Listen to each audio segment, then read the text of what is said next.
Hey y'all, I'm Syerena. I want to give you some insight on how to start your Airbnb business step by step. So let's get into it.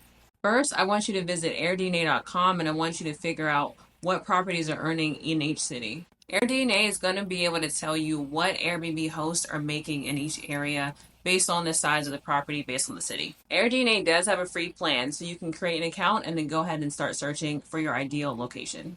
After you've selected your ideal city, I want you to go to Zillow.com and, look for properties that are listed for rent by the owner. Now, when you're on Zillow, if you do want to have the property furnished already for you, which is possible, then go ahead and type in furnished on the keyword search so that you can look at furnished properties only. Getting a property that's already furnished will save you a lot of money. Once you see a property that's ideal for you and is listed by the owner, go to their address and copy the address of the property and go to truepeoplesearch.com and paste the address. It's going to help you find the contact information of the owner. Just FYI, the number that you see on Zillow is a robot number. It's not a real number.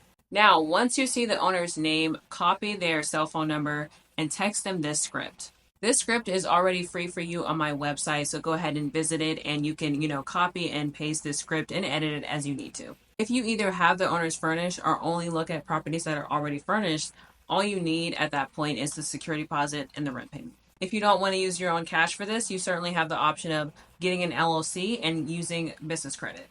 I do recommend you having an LLC either way though, because I do recommend, signing the lease in your LLC. I do recommend getting the owner's approval to sublease before you view their property. I even take it a step further and send them my terms first.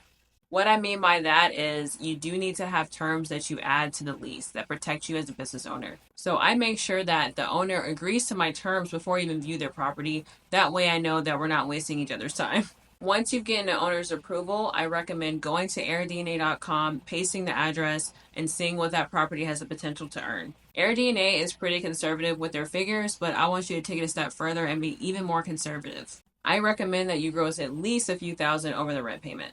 I use these same methods to earn over $1 million annually for my Airbnb business, so if I can do it, you can too. Check out my website for free resources such as that script, so go ahead and get your hands on that. Although I've had success in this business, I really feel like there's things that I wish I knew before I started getting into this business. So check out my video right here and I'll teach you everything that I wish I knew before I started. And I'll see y'all in the next video.